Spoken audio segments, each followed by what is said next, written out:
Until God ordains otherwise, a man ought to bear patiently whatever he cannot correct in himself and in others. Consider it better thus, perhaps to try your patience and to test you, for without such patience and trial, your merits are of little account. Nevertheless, under such difficulties, you should pray that God will consent to help you bear them calmly. If, after being admonished once or twice, a person does not amend, do not argue with him, but commit the whole matter to God, that his will and honor may be furthered in all his servants, for God knows well how to turn evil to good. Try to bear patiently with the defects and infirmities of others, whatever they may be, because you also have many a fault which others must endure.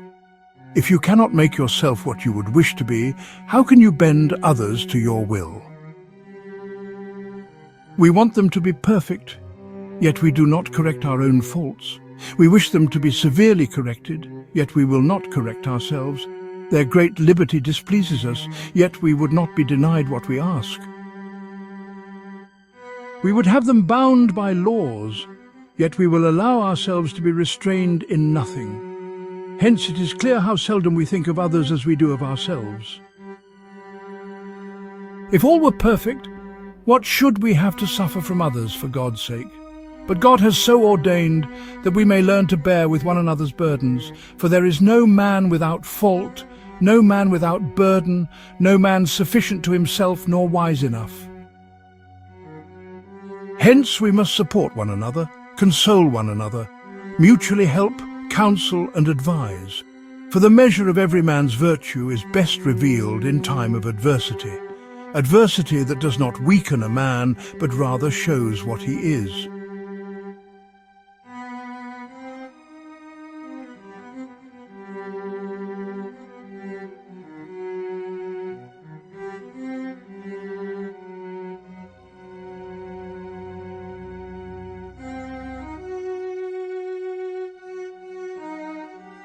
If you wish peace and concord with others, you must learn to break your will in many things.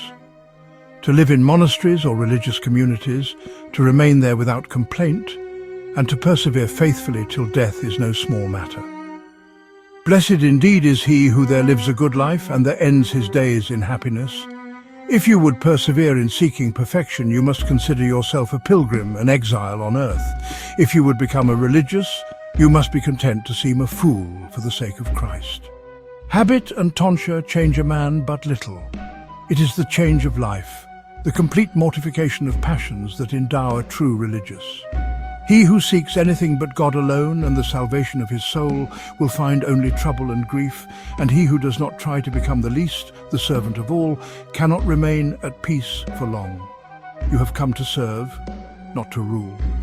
You must understand too that you have been called to suffer and to work, not to idle and gossip away your time.